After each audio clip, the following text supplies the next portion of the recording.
ಹರೇ ಕೃಷ್ಣ. ಎಲ್ಲರಿಗೂ ಭಾನುವಾರದ Sunday feast ಕಾರ್ಯಕ್ರಮಕ್ಕೆ ಹಾಗೂ ಶ್ರೀಮದ್ ಭಾಗವತಂ ಚರ್ಚೆಗೆ ಎಲ್ಲರಿಗೂ ಆತ್ಮೀಯ ಸ್ವಾಗತ. ಇದನ್ನು ನಾವು ಶ್ರೀಮದ್ ಭಾಗವತದ 6ನೇ ಸ್ಕಂದ 7ನೇ ಅಧ್ಯಾಯ ಇಂದ್ರ ಬೃಹಸ್ಪತಿಯ ನಿಂದನೆ ಮಾಡುವಂತಹ ಅಧ್ಯಾಯವನ್ನು ತಿಳ್ಕೊಳ್ಳೋಕೆ ಪ್ರಯತ್ನ ಮಾಡ್ತಾ ಇದ್ದೀವಿ. ಶ್ಲೋಕ 12 ನಾವು ಚರ್ಚೆ ಮಾಡ್ತಾ ಇದ್ದೀವಿ. ಇದರ ಹಿಂದಿನ ಶ್ಲೋಕಗಳಲ್ಲಿ ತಾತ್ಪರ್ಯಗಳು ಇರಲಿಲ್ಲ. ಇಲ್ಲಿಂದ ಶ್ರೀಲ ಪ್ರಭುಪಾದರು ಭಾವಾರ್ಥ ಬರೆದಿದ್ದಾರೆ. ಅದರಿಂದ ಈ ಶ್ಲೋಕದ ಚರ್ಚೆ ಮಾಡ್ತಾ ಇದ್ದೀವಿ.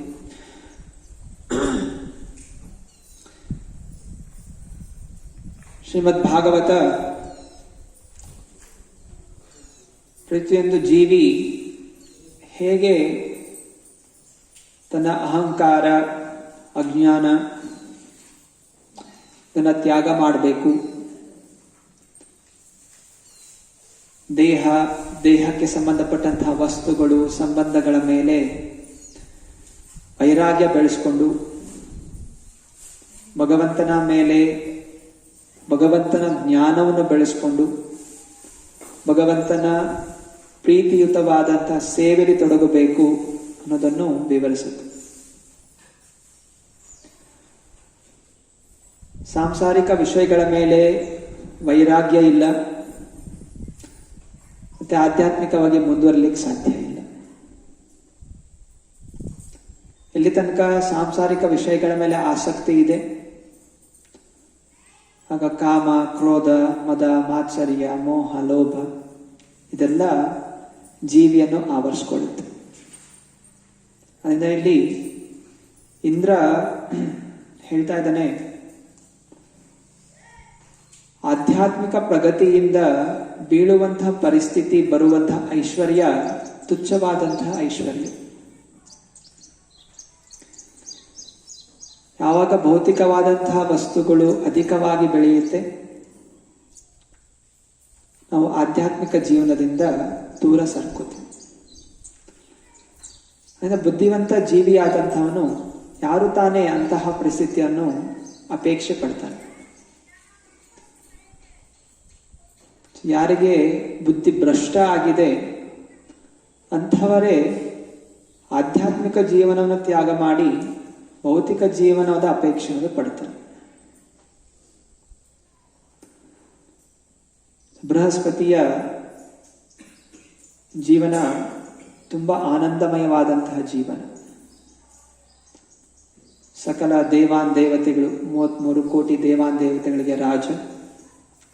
ಸ್ವರ್ಗಲೋಕದಲ್ಲಿ ದಿವ್ಯವಾದಂತಹ ಒಂದು ಅರಮನೆ, ಆಸ್ತಿ, ಅಂತಸ್ತು, ಐಶ್ವರ್ಯ, ಸ್ತ್ರೀ ಸುಖ, ಅಮೃತಪಾನ, ಏನೆಲ್ಲ ಒಬ್ಬ ವ್ಯಕ್ತಿ, ಭೌತಿಕ ವ್ಯಕ್ತಿ ಅಪೇಕ್ಷೆ ಪಡ್ತಾನೆ, ಅದೆಲ್ಲ ಪೂರ್ಣವಾಗಿ ಆನಂದಿಸುವಂಥ ಅವಕಾಶ ಇಂದ್ರನಿಗೆ ಲಭ್ಯವಿತ್ತು. ಒಂದು ದಿವಸ ಅವರ ಗುರು ಬೃಹಸ್ಪತಿ ಅವರ ಆಸ್ಥಾನವನ್ನು ಪ್ರವೇಶ ಮಾಡಿದಾಗ ಆ ಐಶ್ವರ್ಯದ ಅಹಂಕಾರದಲ್ಲಿ, ಮದದಲ್ಲಿ ಗುರುಗಳನ್ನು ಸ್ವಾಗತ ಮಾಡಬೇಕು ಅನ್ನೋದು ಮರ್ತು ಹೋದು. ಹಿರಿಯರು ಬಂದಾಗ, ಗುರುಗಳು ಬಂದಾಗ ಏನೇ ಕೆಲಸಗಳಿರಲಿ ಎದ್ದು ಅವರನ್ನು ಸ್ವಾಗತ ಮಾಡಬೇಕು. ಇದು ಸಜ್ಜನರ ಗುಣ. ಎಲ್ಲ ಶಕ್ತಿಗಳು ಗುರುಗಳಿಂದ ಸಿಕ್ಕಿರುವಂತಹದ್ದು. ಗುರುಗಳ ಆಶ್ರಯದಿಂದ, ಗುರುಗಳ ಉಪದೇಶಗಳಿಂದ, ಅವರ ಕೃಪೆಯಿಂದ ಇಂದ್ರ ಅಂತಹ ಪದವಿಯನ್ನು ಪಡೆದು ಸ್ವತಃ ಗುರುಗಳು ಬಂದಾಗ ಅವರಿಗೆ ಗೌರವ ಕೊಡಬೇಕು ಅನ್ನೋದು ಅವನಿಗೆ ಬುದ್ಧಿ ಬರಲಿಲ್ಲ. ಯಾಕೆಂತ ಹೇಳಿದ್ರೆ ಈ ಐಶ್ವರ್ಯದ ಮದ ಬುದ್ಧಿವಂತಿಕೆಯನ್ನು ಆವರಿಸ್ಕೊಂಡು ಬಿಡುತ್ತೆ.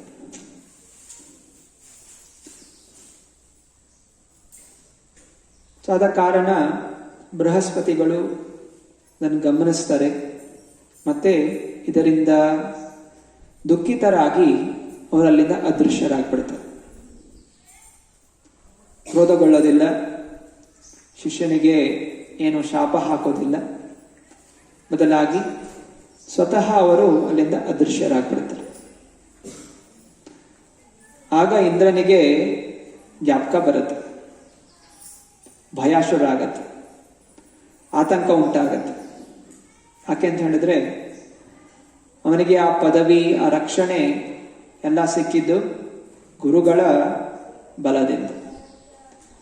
ಸೊ ಗುರುಗಳು ಅವನಿಗೆ ಒಂದು ಕವಚ ತರ ಇದ್ರು.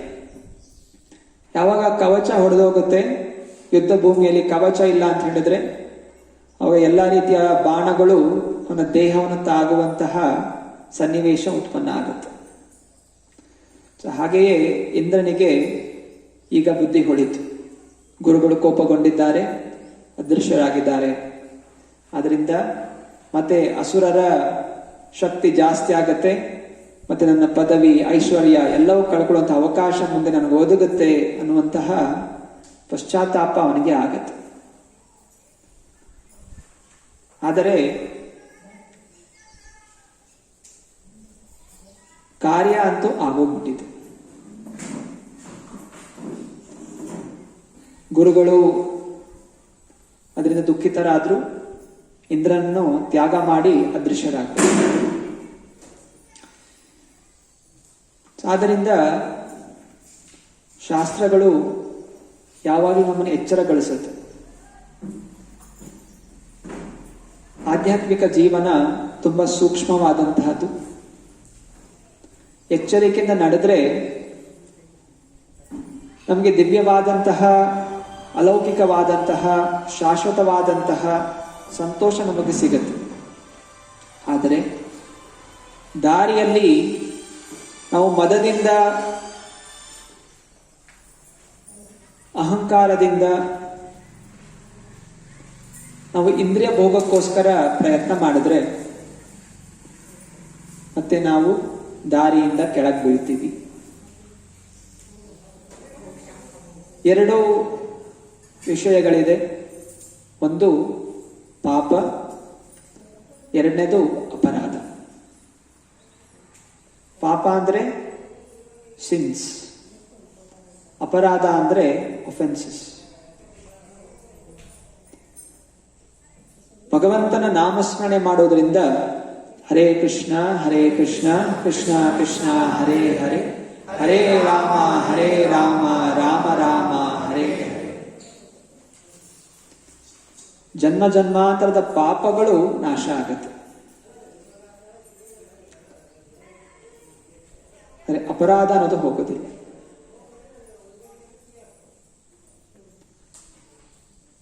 ಇದನ್ನು ಆಚಾರ್ಯರು ಹೋಲಿಸ್ತಾರೆ.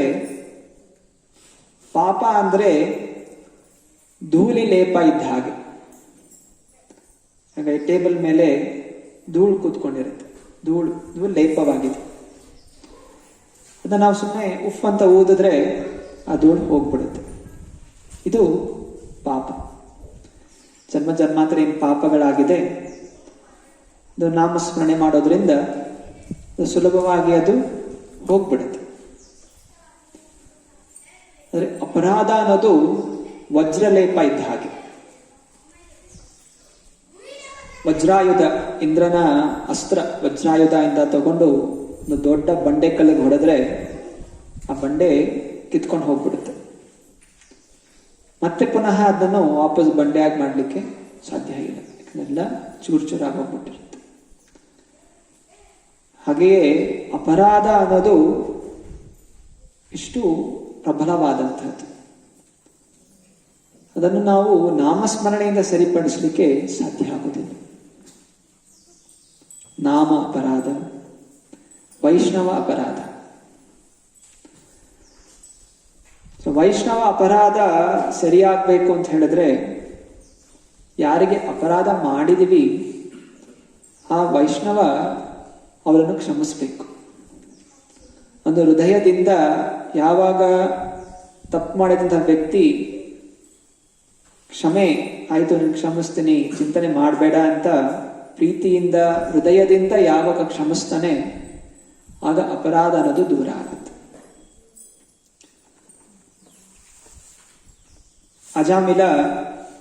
ಅಜಾಮಿಲ ಕತೆ ನಾವು ಕೇಳಿದ್ದೀವಿ. ಅವನು ಜೀವನ ಪರ್ಯಂತ ಕೇವಲ ಅನೈತಿಕ ಸಂಬಂಧ, ಜೂಜಾಟ, ಮದ್ಯಪಾನ ಎಲ್ಲ ಮಾಡ್ತಾ ಇದ್ದ. ಆದರೂ ಅವನು ಸಾಯೋ ಸಮಯದಲ್ಲಿ ನಾರಾಯಣದ ಜಪ ಮಾಡಿ ಎಲ್ಲ ಪಾಪಗಳಿಂದ ಮುಕ್ತನಾದ. ಯಾಕೆ ಅಂತ ಹೇಳಿದ್ರೆ ಅವನು ಯಾವುದೇ ರೀತಿ ಅಪರಾಧ ಮಾಡಲಿಲ್ಲ. ಅವನಿಗೆ ನಾಮದ ಮಹತ್ವ ಗೊತ್ತಿರಲಿಲ್ಲ, ಹಾಗೂ ಯಾವುದೇ ವೈಷ್ಣವರ ಸಂಘವನ್ನು ಮಾಡಿರಲಿಲ್ಲ. ಆದರೂ ಅವನು ನಾಮಸ್ಮರಣೆ ಮಾಡಿರೋ ಕಾರಣ ಅವನು ಸೀದಾ ವೈಕುಂಠ ಲೋಕಕ್ಕೆ ಹೋದ.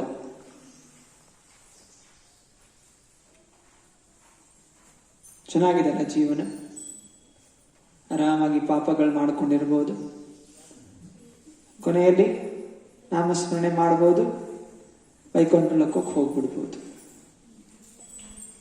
ನಾವು ಹಾಗೆ ಅಜಾಮ್ಲನ ಹಾಗೆ ಇಂದ್ರಿಯ ಭೋಗಿಸ್ಬೇಕು ಅಂತ ಚಿಂತನೆ ಮಾಡಬಾರ್ದು. ಯಾಕಂದ್ರೆ ಅಲ್ಲಿ ಅಜಾಮಿಲ ಹೇಳ್ತಾನೆ, ನನಗೆ ಈ ಅವಕಾಶ ಸಿಕ್ಕಿದ್ದು ಭಕ್ತರ ಸಂಘದಿಂದ. ಹೇಳ್ತಾ ಇದ್ದಾರೆ, ಇತಿಜಾತ ಸುನಿರ್ವೇದ ಕ್ಷಣಸಂಗೇನ ಸಾಧುಷು. ಎಲ್ಲ ಅವನಿಗೆ ಸಾಧು ಸಂಘ ಆಯಿತು ಅಜಾಮಿಲನಿಗೆ. ಯಾಗ ನಾರಾಯಣ ಸ್ಮರಣೆ ಮಾಡ್ದ, ಆಗ ಅಲ್ಲಿ ವಿಷ್ಣು ದೂತರು ಬಂದರು. ಯಮದೂತರು ಅಜಾಮಿಲನ ಆತ್ಮವನ್ನು ಹೇಳ್ಕೊಂಡು ಹೋಗ್ಲಿಕ್ಕೆ ಪ್ರಯತ್ನ ಮಾಡ್ತಾ ಇದ್ರು.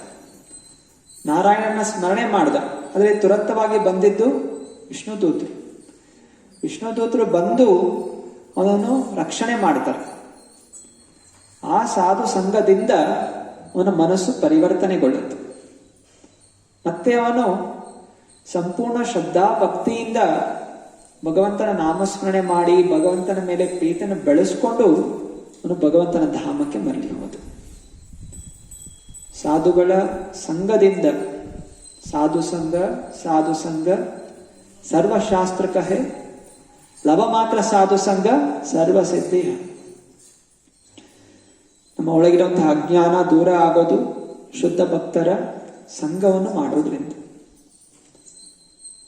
ಅದರಿಂದ ನಾವು ಯಾವಾಗಲೂ ಎಚ್ಚರ ಇರಬೇಕು, ಭಕ್ತರ ಸಂಘದಲ್ಲಿರಬೇಕು. ಆದರೆ ಭಕ್ತರ ನಿಂದನೆ ಅನ್ನೋದು ಮಾಡಲಿಕ್ಕೆ ಹೋಗಬಾರ್ದು. ತಾನು ಎಷ್ಟೇ ಶ್ರೀಮಂತನಾಗಿರಲಿ, ಸುಂದರವಾಗಿರಲಿ, ಎಷ್ಟೇ ಜ್ಞಾನವಂತನಾಗಿರಲಿ, ಇನ್ನೊಬ್ಬ ಭಕ್ತಿ ಮಾಡ್ತಾ ಇರುವಂತಹ ವ್ಯಕ್ತಿಗೆ ನಾವು ನಿಂದನೆ ಮಾಡಿದ್ರೆ ನಮ್ಮಲ್ಲಿರುವಂತಹ ಭಕ್ತಿ ಅಲ್ಲಿ ನಿಂತೋಗುತ್ತೆ. ಹೇಗೆ ಗಿಡ ಫಲ ಕೊಡಬೇಕು, ಅದಕ್ಕೋಸ್ಕರ ಗಿಡ ಬೆಳೆಸಿರುವಂತ. ಗಿಡದ ಸುತ್ತ ಕಳೆಗಳು ತುಂಬ್ಕೊಂಡ್ಬಿಟ್ರೆ ಆ ಗಿಡದ ಬೆಳವಣಿಗೆ ನಿಂತು ಹೋಗುತ್ತೆ, ಫಲ ಕೊಡೋದಿಲ್ಲ.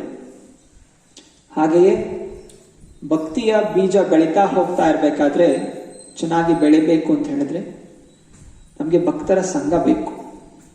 ಭಕ್ತರ ಪ್ರೀತಿಯುತ ಸಂಘದಲ್ಲಿ ನಾವು ಭಕ್ತಿಯನ್ನು ಮಾಡೋದ್ರಿಂದ ಆ ಭಕ್ತಿಯ ಬಳ್ಳಿ ಬೇಗ ಬೆಳೀತಾ ಹೋಗುತ್ತೆ, ಹೂ ಬಿಡುತ್ತೆ, ಹಾಗೂ ಕೃಷ್ಣ ಪ್ರೇಮದ ಫಲ ಅನ್ನೋದು ನಮಗೆ ಸಿಗುತ್ತೆ. ಅಂದರೆ ನಾವು ಯಾವಾಗ ಆ ಸಂಘದಲ್ಲಿ ಅಪರಾಧಗಳನ್ನು ಮಾಡ್ತೀವಿ, ಆಗ ನಮ್ಮ ಬಳ್ಳಿಯಲ್ಲಿ ನಿಂತೋಗುತ್ತೆ. ಇಲ್ಲಿ ದಕ್ಷ ಪ್ರಜಾಪತಿ ಅನೇಕ ಉದಾಹರಣೆಗಳು ಇದರ ಹಿಂದೆ ನಾವು ಓದಿದ್ದೀವಿ. ದಕ್ಷ ಪ್ರಜಾಪತಿನೂ ಭಗವಂತನ ಮಹಾನ್ ಭಕ್ತ. ಅವನು ಕಾಡಿಗೆ ಹೋಗಿ ಅನೇಕ ತಪಸ್ಯೆಗಳನ್ನು ಮಾಡಿ, ಹಂಸಗುಹ್ಯ ಪ್ರಾರ್ಥನೆಗಳು ಮಾಡಿ, ವಿಷ್ಣುವಿನ ದರ್ಶನ ಪಡೆದು, ವಿಷ್ಣುವಿನಿಂದ ಆಶೀರ್ವಾದ ಪಡ್ಕೊಂಡು ಅವನು 11,000 ಮಕ್ಕಳನ್ನು ಹುಟ್ಟಿಸ್ತ. ಭಗವಂತನ ಭಕ್ತ ದಕ್ಷ ಪ್ರಜಾಪತಿ. ಒಳ್ಳೆ ಪ್ಲಾನ್ ಮಾಡಿಕೊಂಡಿದ್ದ ದಕ್ಷ ಪ್ರಜಾಪತಿ. ಯಾಕಂದ್ರೆ ಅವನ ಆದೇಶ ಇತ್ತು, ಈ ಬ್ರಹ್ಮಾಂಡದಲ್ಲಿ ಯೋನಿಗಳನ್ನು ಬೆಳೆಸಬೇಕು, ಅನೇಕ ಜೀವ್ಯ ರಾಶಿಗಳಿಗೆ ದೇಹಗಳನ್ನು ಪ್ರದಾನ ಮಾಡಬೇಕು. ಅದರ ಒಂದು ಯೋಜನೆ ಪ್ರಕಾರ ಒಂದು ಪ್ಲಾನ್ ಮಾಡಿಕೊಂಡ, ಯೋಜನೆ ಮಾಡ್ದ. ಮೊದಲೇನು ಮಕ್ಕಳು ಹುಟ್ಟಿಸ್ಬೇಕು, ಆಮೇಲೆ ಮಕ್ಕಳನ್ನು ಹುಟ್ಟಿಸಿದ್ಮೇಲೆ ಸ್ಕೂಲಿಗೆ ಕಳಿಸ್ಬೇಕು. ಸ್ಕೂಲಿಗೆ ಕಳಿಸೋದು ಇಲ್ಲಿ ತಪಸ್ಸೆ ಮಾಡ್ಲಿಕ್ಕೆ ಕಳಿಸ್ಬೇಕು. ಅನಂತರ ತಪಸ್ಸೆ ಮಾಡಿ ಅವರು ವಾಪಸ್ ಮನೆಗೆ ಬರಬೇಕು. ಮನೆಗೆ ಬಂದು ಮದುವೆ ಆಗಬೇಕು, ಮದುವೆ ಮಾಡಿ ತಿರ್ಗಾ ಅವಳಿಗೆ ಮಕ್ಕಳು ಹುಟ್ಟಬೇಕು ಅಲ್ವಾ. ಇದೇ ಎಲ್ಲರೂ ಸಾಧಾರಣವಾಗಿ ಪ್ಲಾನ್ ಮಾಡೋದು ಅಲ್ವಾ. ಮಕ್ಕಳು ಹುಟ್ಟಿಸಿದ ಮೇಲೆ ಮಕ್ಕಳು ಹುಟ್ಟಿಸೋದು ಒಂದು ದೊಡ್ಡ ಪ್ಲಾನ್ ಅವ್ರದ್ದು. ಅಪ್ಪ ಅಮ್ಮಂದು ಇದೇ ಒಂದು ಜೀವನ ಪರ್ಯಂತ ಅವ್ರು ಇದೇ ತಲೆನೋವು ಇರುತ್ತೆ. ಹೆಂಗೆ ಮಕ್ಕಳನ್ನ ಮದುವೆ ಮಾಡಿಸ್ಬೋದು, ಯಾರನ್ನ ಮದುವೆ ಮಾಡಿಸ್ಬೇಕು, ಮದುವೆ ಮಾಡಿಸಿದ್ಮೇಲೆ ಮಕ್ಕಳು ಮಾಡ್ಬೇಕು, ಮತ್ತೆ ಅವ್ರು ಬೆಳೆಸ್ಬೇಕು, ಮತ್ತೆ ಅವ್ರನ್ನ ಮದುವೆ ಮಾಡಿಸ್ಬೇಕು. ಸಾಯಕ್ಕಿಂತ ಮುಂಚೆ ಒಮ್ಮೆ ಮೊಮ್ಮಕ್ಕಳು ನೋಡ್ಬಿಟ್ಟು ಸಾಯ್ಬೇಕು, ಇಲ್ಲ ಮೊಮ್ಮಕ್ಕಳು ದೊಡ್ಡವರಾಗಿದ್ರೆ ಅವ್ರ ಮಕ್ಕಳು ನೋಡಿ ಸಾಯ್ಬೇಕು. ಸೊ ಹಿಂಗೆ ಆ ವ್ಯಕ್ತಿ ತಂದಾಯ್ತು, ಮೊಮ್ಮಕ್ಕಳದಾಯ್ತು, ಹಿಂಗೆ ನೋಡ್ಬಿಟ್ಟು ಸಾಯ್ಬೇಕು ಅಂತ ಆಸೆ ಪಡ್ತಾರೆ. ಸೊ ಅದರ ಪ್ರಕಾರ ಪ್ಲಾನಿಂಗ್ ಮಾಡ್ತಾರೆ, ಹೆಂಗೆ ವಿದ್ಯಾಭ್ಯಾಸ ನೋಡ್ಬೇಕು, ಎಲ್ಲಿ ಹುಡುಗಿನ ನೋಡ್ಬೇಕು, ಅವ್ನು ಹುಟ್ಟಿದ ತಕ್ಷಣ ಎಲ್ಲೆಲ್ಲೋ ಆ ಹುಡುಗಿ ಅಲ್ಲಿ ಹುಡುಗಿ ಇಲ್ಲೆಲ್ಲೋ ಇದ್ದಾರೆ ಅಂತ ಹಿಂಗೆಲ್ಲ ನೋಡ್ಲಿಕ್ಕೆ ಶುರು ಮಾಡ್ತಾರೆ. ಸೊ ಹೀಗೆ ದಕ್ಷ ಪ್ರಜಾಪತಿಯನ್ನು ಯೋಜನೆ ಮಾಡಿದ್ದ. ಇಷ್ಟು ಮಕ್ಕಳು ಹುಟ್ಟಿದ್ರು, ಇಷ್ಟು ವರ್ಷ ಆದ್ಮೇಲೆ ಅವ್ರು ವಾಪಸ್ ಬರ್ತಾರೆ, ಮತ್ತೆ ಅವ್ರಿಗೆ ಮದುವೆ ಆಗುತ್ತೆ, ಇಷ್ಟು ವರ್ಷ ಆದ್ಮೇಲೆ ಅವ್ರಿಗೆ ಮರಿ ಮಕ್ಕಳು ಹುಡ್ತಾರೆ, ಮತ್ತೆ ಅವ್ರಿಗೆ ಹುಟ್ಟುತ್ತಾರೆ. ಹೀಗೆ ನಾನು ಪ್ರಜಾಪತಿ, ದೊಡ್ಡ ಪ್ರಜಾಪತಿ, ನನಗೆ ಗೌರವ ಜನ ಕೊಡ್ತಾರೆ, ದಕ್ಷ ಪ್ರಜಾಪತಿ ಗೌರವ, ಇಷ್ಟು ಚೆನ್ನಾಗಿ ಏನು ಸೃಷ್ಟಿಯನ್ನು ಮಾಡಿದ್ದಾನೆ, ಬೆಳೆಸಿದ್ದಾನೆ, ಗೌರವದಿಂದ ಅಪೇಕ್ಷೆ ಮಾಡಿದ್ದು. ಆದ್ರೆ ಏನಾಯ್ತು, ಮೊದಲ ಪ್ಲಾನ್ ಮಾತ್ರ ಸಕ್ಸಸ್ ಆಯಿತು. 10,000 ಮಕ್ಕಳು ಹುಟ್ಟಿಸ್ದ, ತಪಸ್ಯಾಗೂ ಕಳಿಸ್ದ. ಅರೆ ಅಲ್ಲಿ ಇನ್ನೊಬ್ಬ ಭಕ್ತ ಅಡ್ಡ ಬಂದ. ಯಾರು? ನಾರದ ಮುನಿ. ನಾರದ ಮುನಿ ಬಂದ್ರು, ಬೋಧನೆ ಮಾಡಿದ್ರು. ಏನ್ ಮಾಡ್ತಾ ಇದ್ದೀರಾ? ಸಂಸಾರ ಅಂದ್ರೆ ಏನ್ ಆಟನ, ಮಕ್ಕಳಾಟ ಅನ್ಕೊಂಡ್ಬಿಟ್ಟಿದ್ದೀರಾ? ಏನ್ ಜೀವನದ ರಹಸ್ಯ ಗೊತ್ತಿದ್ಯಾ? ಜೀವಾತ್ಮ ಅಂದ್ರೆ ಏನೋ ಗೊತ್ತಿದ್ಯಾ? ಭಗವಂತನ ಚಿಂತನೆ ಮಾಡಬೇಕು ಅಂತ ಹೇಳಿ 10,000 ಮಕ್ಕಳನ್ನು ವೈಕುಂಠ ಲೋಕ ಕಳಿಸ್ಬಿಟ್ಟು. ದಕ್ಷ ಪ್ರಜಾಪತಿಯ 2ನೇ ಸ್ಟೆಪ್ ಅಲ್ಲೇ ಪ್ಲಾನ್ ಫೇಲ್ ಆಗೋಯ್ತು. ದಕ್ಷ ಪ್ರಜಾಪತಿಗೆ ತುಂಬಾ ಕೋಪ ಬಂತು. ದಕ್ಷ ಪ್ರಜಾಪತಿನ ಭಗವಂತನ ಭಕ್ತ, ನಾರದ ಮುನಿಗಳು ಭಗವಂತನ ಭಕ್ತ. ನಾರದ ಮುನಿಗಳಿಗೂ ಆದೇಶ ಆಯಿತು. ಅವರ ಚಿಂತನೆ ಇತ್ತು, ನಾನು ಹೇಗೆ ಬದ್ಧ ಜೀವಿಗಳನ್ನು ಈ ಸಂಸಾರದ ಮುಕ್ತಿಗೊಳಿಸಬೇಕು ಅಂತ. ಒಬ್ಬ ಸಂಸಾರವನ್ನು ವಿಸ್ತರಣೆ ಮಾಡಬೇಕು ಅಂತ, ಇನ್ನೊಬ್ಬ ಸಂಸಾರವನ್ನು ಮುಕ್ತಿಗೊಳಿಸಬೇಕು ಅಂತ. ಎರಡೂ ಭಗವಂತನ ನಿರ್ದೇಶನ ನಡೀತಾ ಇರುತ್ತೆ. ಆದ್ರೆ ನಾರದ ಮುನಿಗಳ ಯೋಜನೆ ದಕ್ಷ ಪ್ರಜಾಪತಿ ಯೋಜನೆಗಿಂತ ಶ್ರೇಷ್ಠವಾದಂತಹದ್ದು. ಇದನ್ನು ದಕ್ಷ ಪ್ರಜಾಪತಿ ಅರಿಲಿಲ್ಲ. ಯಾಕೆಂದ್ರೆ ದಕ್ಷ ಪ್ರಜಾಪತಿಗೆ ಆಸೆಗಳು ಜಾಸ್ತಿ ಇತ್ತು. ನನ್ನ ಜನ ಕೊಂಡಾಡಬೇಕು, ಗುಣಗಾನ ಮಾಡಬೇಕು, ನಾ ಪ್ರಜಾಪತಿ. ಭಗವಂತನ ಸೇವೆನೇ ಮಾಡ್ತಾ ಇದ್ದ.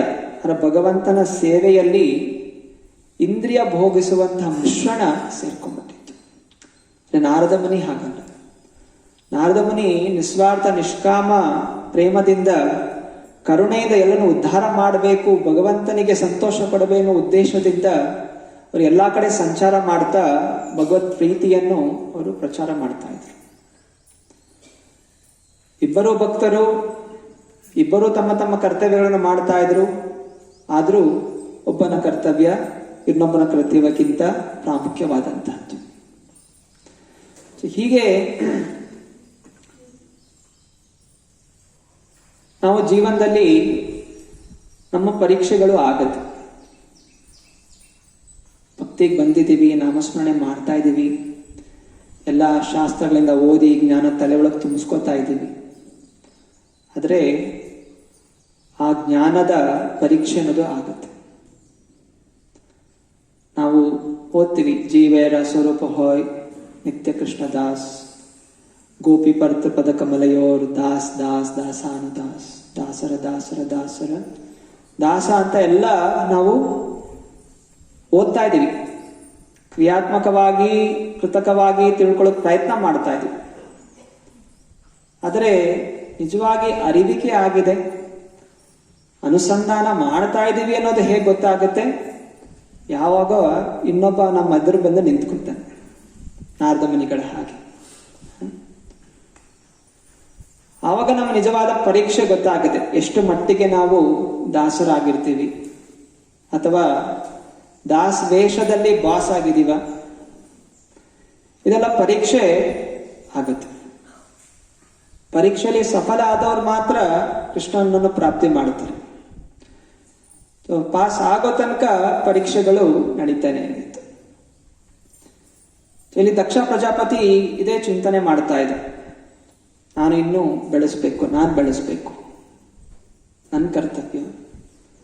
ಇನ್ನೊಬ್ಬ ಭಕ್ತನದು ಕರ್ತವ್ಯ ಇದೆ ಅನ್ನೋದನ್ನು ಅವನು ಗಮನಿಸಲಿಲ್ಲ. ಹಾಗೆ ಅನೇಕ ಜನ ಗೃಹಸ್ಥರಿಗೆ ಕೆಲವೊಮ್ಮೆ ಕೋಪ ಬರುತ್ತೆ. ಯಾಕೆ ಕೋಪ ಬರುತ್ತೆ? ಪ್ರಭುಪಾದರು ಹೇಳಿದ್ದಾರೆ, ಗೃಹಸ್ಥ ಜೀವನದಲ್ಲಿ ಕೇವಲ ಮಕ್ಕಳು ಉತ್ಪನ್ನ ಮಾಡ್ಲಿಕ್ಕೆ ಮಾತ್ರ ಗೃಹಸ್ಥ ಗಂಡ ಹೆಂಡತಿಯ ಸಂಘಗಳಾಗಬೇಕು ಅಂತ. ಕೆಲವೊಮ್ಮೆ ಗೃಹಸ್ಥರಿಗೆ ಇದು ಕೇಳಿದಾಗ ಅವರಿಗೆ ಅಷ್ಟು ಇಷ್ಟ ಆಗೋದಿಲ್ಲ. ಬಾರಿ ಬಾರಿ ಒತ್ತಿ ಒತ್ತಿ ಹೇಳಿದ್ರೆ ಅವರು ಅದನ್ನ ವಿರೋಧ ಮಾಡ್ತಾರೆ. ಯಾಕೆ ಈ ವ್ಯಕ್ತಿ ಇದನ್ನೇ ಬೋಧನೆ ಮಾಡ್ತಾ ಇದ್ದಾನೆ ಅಂತ. ಅಂದ್ರೆ ಶಾಸ್ತ್ರ ಹೇಳಿದೆ, ವ್ಯಕ್ತಿ ತನ್ನ ಮನಸ್ಸಿಗೆ ಬಂದಾಗ ಹೇಳ್ತಾ ಇಲ್ಲ, ಶಾಸ್ತ್ರ ಹೇಳ್ತಾ ಇದೆ, ಪ್ರಭುಪಾದರು ಹೇಳ್ತಾ ಇದ್ದಾರೆ. ಆದ್ರೆ ಆ ವ್ಯಕ್ತಿ ಸಂಸಾರದಲ್ಲಿರೋ ಕಾರಣ ಭೋಗಿಸ್ಬೇಕು ಅನ್ನೋಂಥ ಆಸೆ ಇದೆ, ಭೋಗಿಸ್ತಾ ಸ್ವಲ್ಪ ಭಕ್ತಿನ ಮಾಡಿಕೊಳ್ಳೋಂಥ ಆಸೆ ಇರುತ್ತೆ. ಆವಾಗ ಇಂತಹ ವಾಕ್ಯಗಳು ಹೇಳಿದಾಗ ಹೇಳುವಂತಹ ವ್ಯಕ್ತಿ ಅವನಿಗೆ ಶತ್ರು ತರ ಕಾಣಿಸ್ಕೊತ. ಹೀಗೆ ಯಾಕೆ ಈ ರೀತಿ ಕ್ರೋಧ ಅನ್ನೋದು ಬರುತ್ತೆ? ಕ್ರೋಧ ಬರಲಿಕ್ಕೆ ಕಾರಣ ಇಂದ್ರಿಯ ಭೋಗಿಸ್ಬೇಕು ಅನ್ನುವಂತಹ ತೀವ್ರತೆ. ಯಾವಾಗ ಇಂದ್ರಿಯ ಭೋಗಿಸ್ಬೇಕು ಅನ್ನೋಂತಹ ಆಸೆ ಇರುತ್ತೆ, ಆಗ ಆಧ್ಯಾತ್ಮಿಕ ಜೀವನದಲ್ಲಿ ಮುಂದುವರಿಬೇಕು, ತ್ಯಾಗಮಯದ ಜೀವನ ನಡೆಸಬೇಕು, ವೈರಾಗ್ಯ ಬೆಳೆಸಬೇಕು ಅನ್ನೋಂತಹ ಮಾತುಗಳು ವ್ಯಕ್ತಿಗೆ ಕ್ರೋಧ ಅನ್ನೋದು ಕೊಡಿಸುತ್ತೆ. ಎರಡನೇದು, ಯಾವಾಗ ಭಕ್ತಿ ಮಾಡ್ತಾ ಇದ್ದೀವಿ, ಆ ಭಕ್ತಿ ಮಾಡ್ತಾ ಇಂದ್ರಿಯ ಭೋಗಿಸ್ಬೇಕು ಅನ್ನೋಂಥ ಆಸೆಗಳು ಇಟ್ಕೊಳ್ಳೋದ್ರಿಂದ ಮಿಶ್ರಣ ಮಾಡ್ಕೋತೀವಿ. ಭಕ್ತಿ ಮಾಡ್ತಾ ಇದ್ದೀವಿ, ಆ ಭಕ್ತಿಯಿಂದ ನನಗೆ ಇಂದ್ರಿಯ ಭೋಗಿಸ್ಬೇಕು ಅನ್ನೋಂತಹ ಭಾವನೆಯಿಂದ ಭಕ್ತಿ ಮಾಡ್ತಾ ಇರ್ತೀವಿ. ಮೊದಲಿಂದ ಅವನಿಗೆ ಚಿಂತನೆನೇ ಇಲ್ಲ. ಎರಡನೇದಾಗಿ ಭಕ್ತಿ ಮಾಡ್ತೇನೆ, ಭಕ್ತಿ ಮಾಡ್ತಾ ಇದ್ರು ಇಂದ್ರಿಯ ಭೋಗನೂ ಸಿಗ್ಲಿ, ಸುಖನೂ ಸಿಗ್ಲಿ ಅನ್ನೋಂಥ ಭಾವನೆ ಇರೋದ್ರಿಂದನೂ ಏನಾಗುತ್ತೆ, ಅದು ಮಿಶ್ರಣ ಆಗತ್ತೆ. ಮಿಶ್ರಣ ಆಗಿ ಅದು ಇಂದ್ರಿಯ ಭೋಗಕ್ಕೆ ಹೋಗುತ್ತೆ. ಇದರಿಂದನೂ ಕ್ರೋಧ ಅನ್ನೋದು ಉತ್ಪನ್ನ ಆಗುತ್ತೆ. ಸೇವೆ ಮಾಡಬೇಕು ಅಂತ ಬಂದು ಅಲ್ಲಿ ಕೊಟ್ಟಿರುವಂತಹ ಒಂದು ಸ್ಥಾನದಿಂದ, ಶಕ್ತಿಯಿಂದ ದುರುಪಯೋಗ ಪಡಿಸ್ಕೊಂಡ್ರೇನು ಕ್ರೋಧ ಅನ್ನೋದು ಉತ್ಪನ್ನ ಆಗುತ್ತೆ. ಆದ್ರಿಂದ ಯಾವಾಗ ನಾವು ಎಚ್ಚರಿಕೆಯಿಂದ ಇರಬೇಕು. ಯಾವಾಗ ವ್ಯಕ್ತಿಯಲ್ಲಿ ಇಂದ್ರಿಯ ಭೋಗದ ಆಸೆಗಳು ಜಾಸ್ತಿ ಆಗುತ್ತೆ, ಅಥವಾ ಭಕ್ತಿಯಲ್ಲೂ ಇಂದ್ರಿಯ ಭೋಗಿಸ್ಬೇಕು ಅಂತ ಮಿಶ್ರಣ ಅನ್ನೋದು ಮಾಡ್ಕೋತೀವಿ, ಕೊಟ್ಟಿರುವಂತಹ ಸ್ಥಾನ ಪದವಿಗಳನ್ನು ದುರುಪಯೋಗ ಪಡಿಸ್ಕೋತೀವಿ, ಆಗ ಅದು ಕ್ರೋಧವಾಗಿ ಬದಲಾವಣೆಗೊಳ್ಳುತ್ತೆ. ಕ್ರೋಧಾತ್ ಭವತಿ ಸಮೋಹ, ಸಮೋಹಾತ್ ಸ್ಮೃತಿ ವಿಭ್ರಮ, ಶ್ರುತಿ ಭಂಶಾತ್ ಬುದ್ಧಿನಾಶೋ, ಬುದ್ಧಿನಾಶಾತ್ ಪ್ರಣಶ್ಯತಿ. ವ್ಯಕ್ತಿಯ ನಾಶ ಅನ್ನೋದು ಆಗುತ್ತೆ. ಭಕ್ತಿಯ ಜೀವನ ತುಂಬಾ ಸೂಕ್ಷ್ಮ. ಹೇಗೆ ಹೇಳ್ತಾರೆ, ಒಂದು ಖಡ್ಗದ ತುದಿ ಇದ್ದ ಹಾಗೆ. ಖಡ್ಗದ ತುದಿಯಲ್ಲಿ ನಡಿಬೇಕು ಅಂತ ಹೇಳಿದ್ರೆ ತುಂಬಾ ಸೂಕ್ಷ್ಮವಾಗಿ ನಡಿಬೇಕು. ಸ್ವಲ್ಪ ಏರುಪೇರಾದ್ರೆ ಏನಾಗುತ್ತೆ, ಇದು ಕತ್ತರಿಸ್ಬಿಡುತ್ತೆ. ಭಕ್ತಾದಿಗಳು ಶುರುವಿನಲ್ಲಿ ಬಂದಾಗ ಅವರಿಗೆ ಯಾವುದೇ ರೀತಿಯ ಸ್ಥಾನ ಮಾನ ಏನು ಇರೋದಿಲ್ಲ. ಸುಮ್ಮನೆ ಗುಡಿಗೆ ಬಂದಿರ್ತಾರೆ. ಗುಡಿಗೆ ಬಂದ ತಕ್ಷಣ ಎಲ್ಲರೂ ಖುಷಿಯಿಂದ ಮಾತಾಡ್ತಾರೆ, ಬನ್ನಿ, ಸ್ವಾಗತ ಮಾಡ್ತಾರೆ, ಪ್ರಸಾದ ಕೊಡ್ತಾರೆ. ಒಬ್ಬಂಟಿಯಾದಂತಹ ಭೌತಿಕ ಜೀವನದಲ್ಲಿ ಬೇಸತ್ತು ಅವನು ಗುಡಿಗೆ ಬಂದಿರ್ತಾನೆ. ಗುಡಿಯಲ್ಲಿ ಸ್ವಾಗತ ಮಾಡಿದಾಗ ಅವನಿಗೆ ತುಂಬಾ ಖುಷಿ ಆಗತ್ತೆ. ನಂಗೆ ಇಲ್ಲಿ ಸ್ವಾಗತ ಮಾಡ್ತಾ ಇದ್ದಾರೆ, ಮಾತಾಡ್ಸ್ತಾ ಇದ್ದಾರೆ, ಪ್ರಸಾದ ಸಿಗುತ್ತೆ. ಅನಂತರ ಜಪ ಮಾಡ್ಲಿಕ್ಕೆ ಶುರು ಮಾಡ್ತಾನೆ. ಹಂಗೆ ಜಪ ಮಾಡ್ತಾ ಹೋದಾಗೆ ಮುಂದೆ ಪ್ರಭುಜಿ, ಮಾತಾಜಿ ಅಂತ ಅವನಿಗೆ ಒಂದು ಪದವಿ ಬಂದ್ಬಿಡುತ್ತೆ. ಪ್ರಭು, ಪ್ರಭು ಅಂದ್ರೆ ಏನು? ಭಗವಂತ, ಒಡೆಯ. ಸೊ ಅವಾಗ ಅಪೇಕ್ಷೆ ಮಾಡಕ್ ಶುರು ಮಾಡ್ತಾನೆ. ಪ್ರಭು ಅಂತ ಕರೀತಾ ಇಲ್ಲ, ಎಷ್ಟು ವರ್ಷ ಆಯ್ತು ನಾನು ತಿಂಗಳಿಂದ ಬರ್ತಾ ಇದ್ದೀನಿ, ನಿಂಗೆ ಹೆಸರು ಕಡಿತಾ ಇದ್ದಾನಲ್ಲ. ಪ್ರಭು ಇಲ್ಲ, ಮಾತಾಜಿ ಅಂತ ಹೇಳ್ತಾ ಇದ್ದ. ಆಮೇಲೆ ದಿನಗಳು ಹೋಗ್ತಾ ಇದ್ದ ಹಾಗೆ ಭಕ್ತರು ಇದ್ದವ್ರು ಏನಾಗ್ತಾರೆ, ಸೀನಿಯರ್ ಭಕ್ತರಾಗ್ಬಿಡ್ತಾರೆ. ದಂಡವತ್ ಮಾತಾಜಿ, ದಂಡವತ್ ಪ್ರಭುಜಿ. ಆಗ ಅವನು ಇನ್ನು ಮೇಲೆ ಗೌರವ ಅಲ್ಲ, ಗುಡಿಗೆ ಬಂದು ಒಂದು ಗೌರವ ಎದೆ ಮೇಲೋಗ್ತಾ ಹೋಗುತ್ತೆ. ಪ್ರಭುಜಿ, ಸೀನಿಯರ್ ಡಿವೋಟೀಸ್, ದಂಡವತ್. ಶಿವರಿನಲ್ಲಿ ಬಂದಾಗ ಇನ್ನೊಬ್ಬ ಭಕ್ತ ನೋಡಿದಾಗ ಅವನು ಅಡ್ಡ ಬೀಳ್ತಾನೆ ಅಲ್ವಾ. ಫಸ್ಟ್ ಗುಡಿಗೆ ಬಂದಾಗ ಫಸ್ಟ್ ಏನ್ ಮಾಡ್ತೀವಿ, ವಾಂಚ ಕಲ್ಪತರುಭ್ಯಶ್ಚ ಕೃಪಾ ಸಿಂಧುಭ್ಯ ಏವ ಚ ಪತಿತಾನಾಂ ಪಾವನೇಭ್ಯೋ ವೈಷ್ಣವೇಭ್ಯೋ. ಗುಡಿಗೆ ಬಂದಾಗ ಫಸ್ಟು ನಮಸ್ಕಾರ ಮಾಡೋದೇ ಭಕ್ತಾದಿಗಳಿಗೆ, ಮಂಡ್ಯದಲ್ಲಿರುವಂತಹ ಭಕ್ತಾದಿಗಳಿಗೆ, ವೈಷ್ಣವರಿಗೆ ಮೊದಲು ಭಕ್ತಿ ನಮಸ್ಕಾರ, ಅನಂತರ ಪ್ರಭುಪಾದ್ಗೆ, ಅನಂತರ ಭಗವಂತನಿಗೆ ನಮಸ್ಕಾರ ಮಾಡ್ತೀವಿ.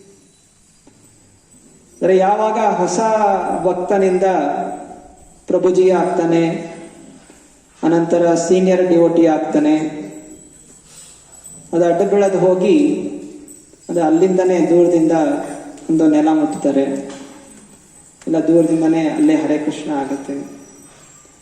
ಸೊ ಏನಾಗ್ತಾ ಇದೆ, ಯಾವ ಬೆನ್ನು ಮೂಳೆ ಬೆಂಡಾಗ್ತಾ ಇತ್ತು ದಂಡವತ್ ಹಾಕ್ಲಿಕ್ಕೆ, ಸೀನಿಯರ್ ಆಗ್ತಾ ಇದ್ದ ಹಾಗೆ ಏನಾಯ್ತು, ಆ ಬೆನ್ನು ಮೂಳೆ ನೇರಾಗ್ತಾ ಹೋಗುತ್ತೆ, ಬೆಂಡಾಗೋದು ನಿಂತೋಯ್ತು.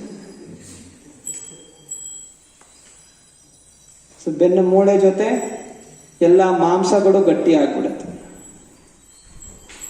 ಹಾಗೆಯೇ ಒಳಗಿರುವಂತಹ ಹೃದಯವನ್ನು ಗಟ್ಟಿ ಆಗ್ಬಿಡುತ್ತೆ. ಯಾವಾಗ ಹೃದಯ ಗಟ್ಟಿ ಆಗ್ಬಿಡುತ್ತೆ, ನಮ್ಮ ಭಕ್ತಿ ಅನ್ನೋದು ಅದು ಆಚೆ ಹೋಗ್ಬಿಡುತ್ತೆ. ಅದರಿಂದ ಭಕ್ತರು ಸೇರಿದಾಗ ಯಾವಾಗಲೂ ನಮ್ಮಲ್ಲಿ ನಮ್ರ ಭಾವನೆ ಇರಬೇಕು. ತೃಣಾದಪಿ ಸುನೀಚೇನ ತರೋರಪಿ ಸಹಿಷ್ಣುನ ಅಮಾನಿನ ಮಾನದೇನ ಕೀರ್ತನೀಯ ಸದಾ ಹರಿ. ಭೌತಿಕವಾದಂತಹ ಒಂದು ಸಂಸ್ಥೆಗಳಲ್ಲಿ ಅಥವಾ ಒಂದು ಕೆಲಸಕ್ಕೆ ಹೋದಾಗ ಏನ್ ನೋಡ್ತಾರೆ, ನಿಮ್ಮಲ್ಲಿ ಏನ್ ಕಲೆ ಇದೆ, ನೀವು ಎಷ್ಟೊತ್ತು ಕೆಲಸ ಮಾಡ್ತೀರಾ, ಇದನ್ನ ಅಲ್ಲಿ ಅಪೇಕ್ಷೆ ಮಾಡ್ತಾರೆ. ಆದರೆ ಆಧ್ಯಾತ್ಮಿಕ ಜೀವನದಲ್ಲಿ ನೀವು ಮಾಡುವಂತ ಕೆಲಸ ಯಾವ ಭಾವನೆಯಿಂದ ಮಾಡ್ತೀರ, ಎಷ್ಟು ಗೌರವ ಕೊಟ್ಟು ಮಾಡ್ತೀರಾ, ಇದರ ಅಪೇಕ್ಷೆ ಇರುತ್ತೆ. ಗೌರವನ ಇರಬೇಕು, ಸರಿಯಾದ ಭಾವನೆ ಇರಬೇಕು, ಹಾಗೂ ಕೆಲಸವೂ ಚೆನ್ನಾಗಿ ಮಾಡಬೇಕು, ಎರಡೂ ಇರಬೇಕು. ಇದು ಇದ್ರೆ ಆಧ್ಯಾತ್ಮಿಕವಾಗಿ ಮುಂದುವರಿತೀವಿ. ಆದರೆ ಆಫೀಸಲ್ಲೇ ಆ ರೀತಿ ಇರೋದಿಲ್ಲ. ನೀವು ಬಾಸ್ ಅಂತಾದ್ರೂ ಕರಿ, ಹೆಸರಿದ್ದಾದ್ರೂ ಕರೀರಿ, ಯಾವುದೇ ಭಾವನೆ ಇಲ್ಲಾದ್ರೂ ಬೈಕೊಂಡಾದ್ರೂ ಮಾಡಿ, ಒಟ್ಟಿನಲ್ಲಿ ಕೆಲಸ ಮಾಡಿ, ಅದು ಬೇಕಾಗಿದೆ. ಅದೇ ಭಕ್ತಿಯಲ್ಲಿ ಮುಂದುವರಿಬೇಕು ಅಂತ ಹೇಳಿದ್ರೆ ಕೇವಲ ಹೊರಾಂಗಣದಿಂದ ಕೆಲಸ ಮಾಡಿದ್ರೆ ಆಗೋದಿಲ್ಲ. ಒಳಗಡೆ ಸರಿಯಾದ ಭಾವನೆ ಭಕ್ತಿ ಪ್ರೀತಿಯುತವಾದಂತಹ ನಿಷ್ಕಾಮ ನಿಸ್ವಾರ್ಥ ಭಾವನೆಯಿಂದ ಮಾಡಿದ್ರೆ ಮಾತ್ರ ನಾವು ಮುಂದುವರಿತೀವಿ.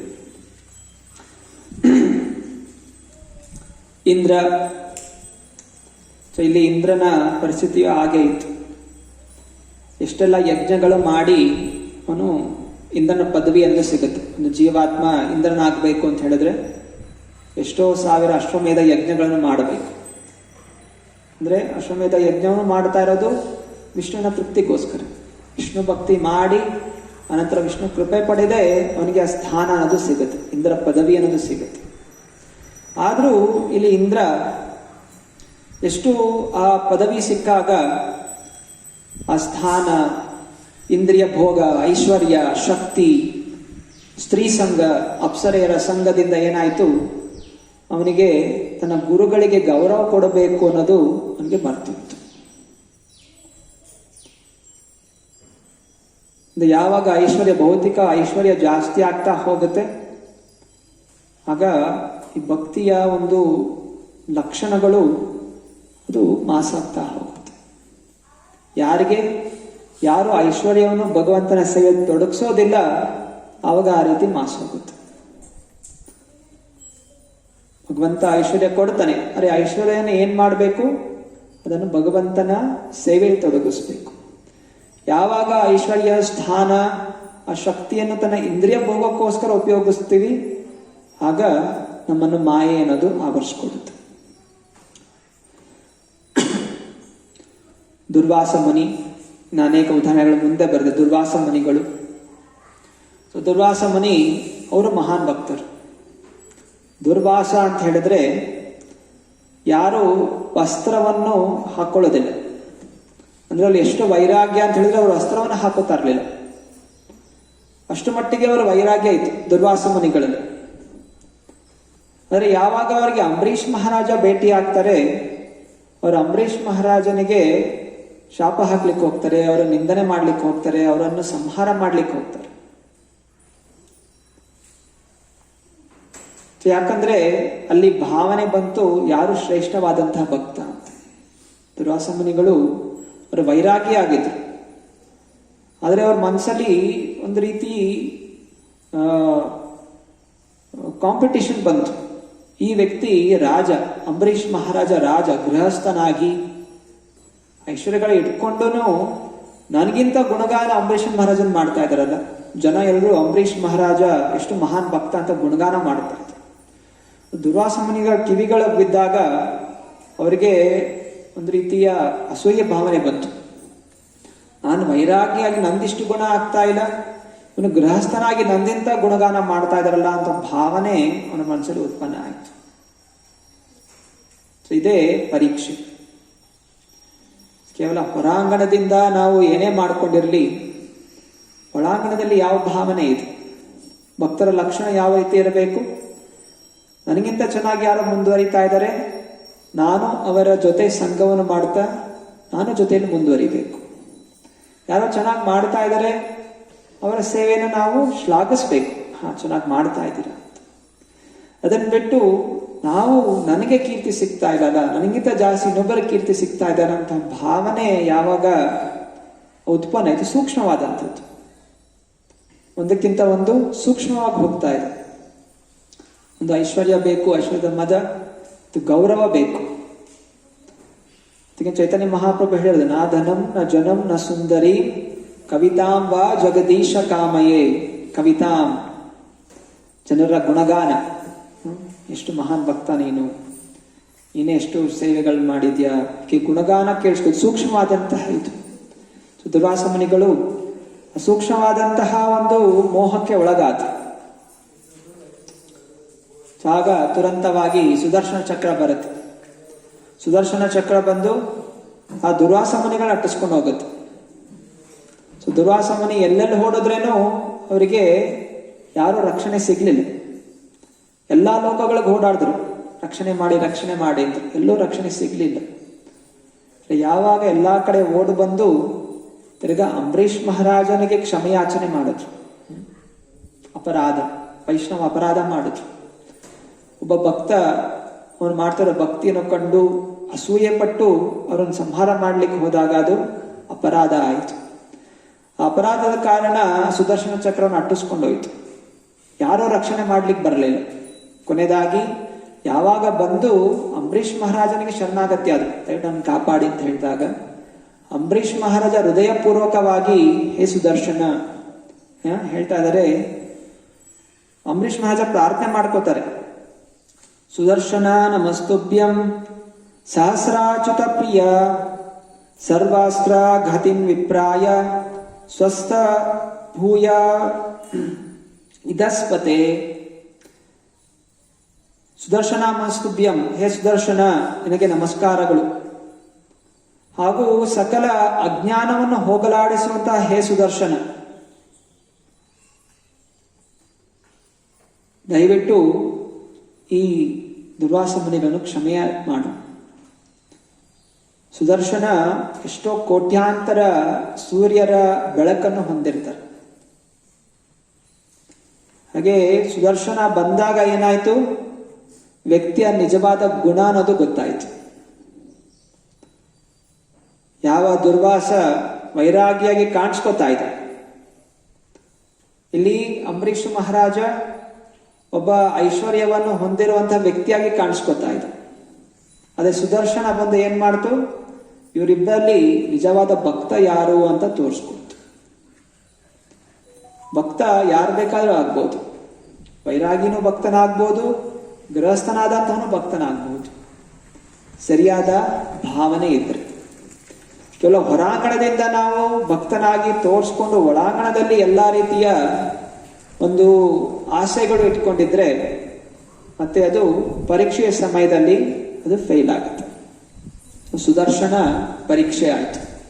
ಇಲ್ಲಿ ತೋರಿಸ್ಕೊಡ್ತೀವಿ ಯಾರು ನಿಜವಾದ ಭಕ್ತ. ಅಂಬರೀಷ್ ಮಹಾರಾಜ ಎಲ್ಲ ಐಶ್ವರ್ಯಗಳಿದ್ರು, ಅವರು ನವವಿಧ ಭಕ್ತಿಯನ್ನು ಪಾಲನೆ ಮಾಡ್ತಾ ಇದ್ರು.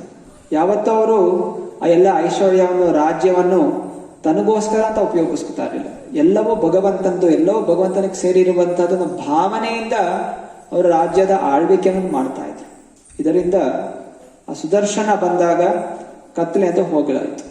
ಕತ್ತಲೆಯಲ್ಲಿ ಎಲ್ಲ ಒಂದಾಗೆ ಕಾಣುತ್ತೆ, ಎಲ್ಲರೂ ಭಕ್ತರಾಗೆ ಕಾಣ್ತಾ ಇದ್ರು. ತಿಲಕ ಹಚ್ಕೊಂಡಿದ್ದೀವಿ, ಕಂಠಿಮಾಲ ಇಟ್ಕೊಂಡಿದ್ದೀವಿ, ಜಪಮಾಲ ಇಟ್ಕೊಂಡಿದ್ದೀವಿ. ಆದ್ರೆ ಯಾವಾಗ ನಾವು ಭಾಗವತದ ಉಪದೇಶಗಳ ಮೂಲಕ ನಾವು ನೋಡ್ತೀವಿ, ಉತ್ತಮ ಭಕ್ತ, ಮಧ್ಯಮಾಧಿಕಾರಿ, ಕನಿಷ್ಠ ಅಧಿಕಾರಿ, 3 ರೀತಿ ಭಕ್ತರಿರ್ತಾರೆ. ಹೊಸದ ಭಕ್ತ, ಅವನಿಗೆ ಯಾವುದು ಜ್ಞಾನ ಇರೋದಿಲ್ಲ, ಭಗವಂತ ನೋಡ್ಬೇಕು ಅಂತ ಬರ್ತಾನೆ. ಮಧ್ಯಮಾಧಿಕಾರಿ, ಜ್ಞಾನವನ್ನು ತಿಳ್ಕೊಂಡಿರ್ತಾನೆ, ಹಾಗೂ ಮುಂದುವರಿಬೇಕು ಅನ್ನೋ ಆಸೆಯಿಂದ ಅವನು ನಡೀತಾ ಇರ್ತಾನೆ.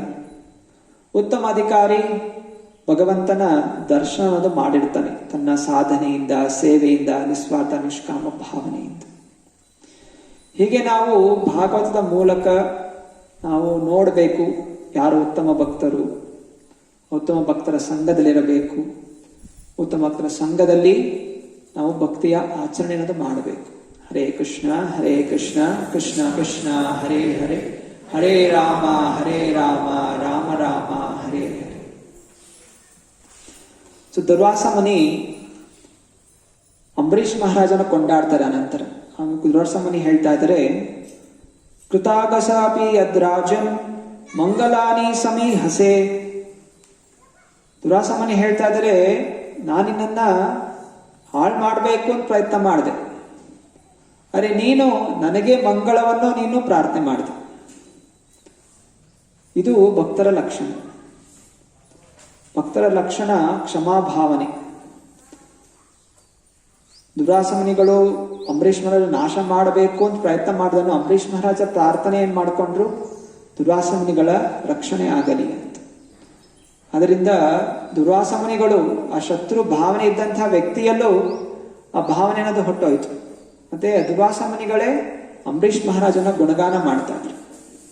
ಅದಕ್ಕೆ ದಾಸರು ಇನ್ನೊಂದು ಕಡೆ ಹಾಡ್ತಾರೆ, ಹಿಂದೆ ನನ್ನ ಬೈದವರೆಲ್ಲ ಚೆನ್ನಾಗಿರಲಿ, ಮುಂದೆ ನನ್ನ ಬೈಯುವರೆಲ್ಲ ಅಂದವೇರಲಿ, ಕುಂದು ಇಟ್ಟವರೆಲ್ಲ ಕುದುರೆ ಕಟ್ಟಿ ಬಾಳಲಿ, ಬಂದು ಒದ್ದವರಿಗೆಲ್ಲ ಚಿನ್ನದ ಗದ್ದೆ ಬೆಳೆಯಲಿ.